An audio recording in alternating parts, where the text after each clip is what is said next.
My brothers and sisters, I think let us be a bit realistic about what is going on in the world today.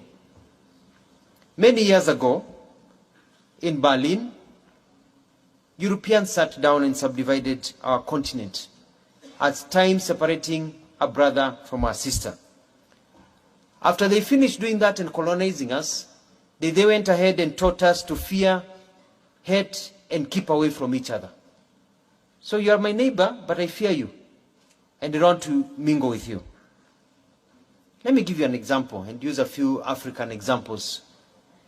Today, it is easier for a European to travel within Europe without requirement of a visa. They can trade, make money, visit each other, spend money, and the European Union area, they're making a lot of money, they're becoming rich and rich every day. In Africa, our former colonies and what they taught us still prevails. Then they mingle among each other. Today in Africa, the reality is that for an African to visit a European nation, an ordinary African, to visit a European nation, is like, let me give you an example my teacher used to use. It's like trying to milk an elephant because of the visa process. However, for a European to visit an African nation, most of our nations, it is like a walk on the beach. It's like going to have a cup of tea. But then that is not the problem. The tragedy is that now for an African to visit a fellow African within the African Union, the visa restrictions in many of our nations, among us, between our brothers and sisters, is like trying to brush the teeth of a crocodile.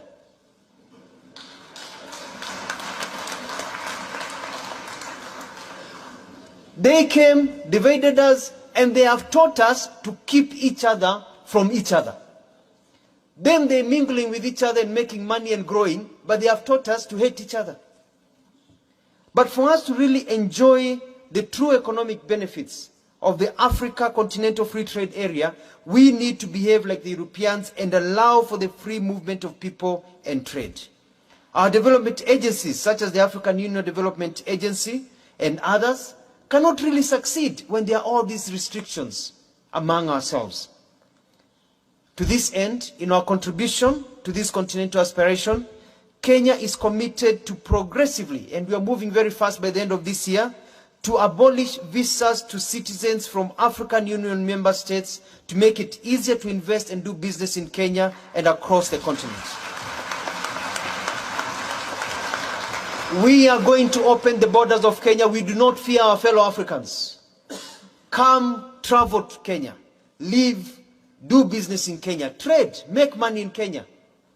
And we hope we'll get reciprocity with the rest of you. Let us open our continent so that we can make money and live together. Let us remove the shackles of colonialism that are still embedded in our heads and be able to move forward. Mr. Chairperson, Excellencies, climate change continues to ravage lives and livelihoods of millions. We must remain faithful in the implementation of decisions that we make in our sessions. Let me say something that some of you may not like. African Union needs to be self-reliant. As long as the bulk of the AU funds come from outside the African continent, we somehow will find ourselves dancing to the music that is not of our own making.